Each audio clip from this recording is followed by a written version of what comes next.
Patients இருக்கிறப்போ எல்லாருமே அந்த ஒரு ஹீட்டில் இருப்பாங்க மக்களே. உங்களை விட பல மடங்கு ஹீட்டில் எல்லாருமே இருப்பாங்க. ஸோ உங்களுடைய ஒரே ஒரு எண்ணம் இப்போ பொறுமை மட்டும்தான். ஸோ உங்கள் எம்டி எந்த விதத்துலேயும் யாரும் வந்து எதுவும் பண்ண முடியாது. ஏன்னா அவர் தப்பு பண்ணலை, கம்பெனி தப்பு பண்ணல. அதுக்கு ஜெயச்சந்திரன் ஜே கொடுத்த ஒரு அந்த ஆர்டரே போதுமானது. மோசடி கம்பெனி பணத்தை சுருட்டி ஓடி போயிடுவாங்க அப்படின்னால் வந்து 2500 கோடி வந்து வசூல் பண்ணிட்டு இவன் ஏதாவது இந்த ஃப்ராடுங்களாம் சொல்கிற மாதிரி 200 கோடி மட்டும் கொடுத்துட்டு மற்றதை மொத்தமாக சுருட்டி ஓடி போயிருப்பாங்க. நான் அப்படி கிடையாது. 2190 கோடி ரூபாய்க்கு பேர் போட்டிருக்காங்க. இன்னும் சொல்லப்போனால் சத்யானந்தன் போட்டிருக்க சட்டையும் அவருடைய ட்ரெஸ்ஸிங்கும் பார்த்தீங்கன்னா அவர் வந்து 2500 கோடி ஒர்த் ஆஃப் கம்பெனி வச்சுருந்தாரா அப்படிங்கிற அளவுக்குலாம் இருக்காது. He is not a rich showing person.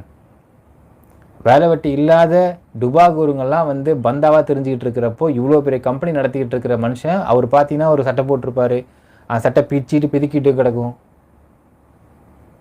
So ஒரு பணக்காரனாக காட்டணும், பணக்காரனாக வாழணும், பணக்காரனாக ஆகணும்னு நினைக்கக்கூடிய நபர் அவர் இல்லை. நான் இப்போ பார்க்கின்ற வரையிலே நான் சொல்கிறேன். அப்போ நீங்கள் எத்தனை வருஷம் பார்த்துட்டு இருப்பீங்க அவரை? ஒரு பிஸ்னஸ் பண்ணுறவன், அதாவது எப்பவுமே ரூபர்ட் மர்டர் சொல்வார், if you want to be rich don't show ரிச்ன்னு பார்.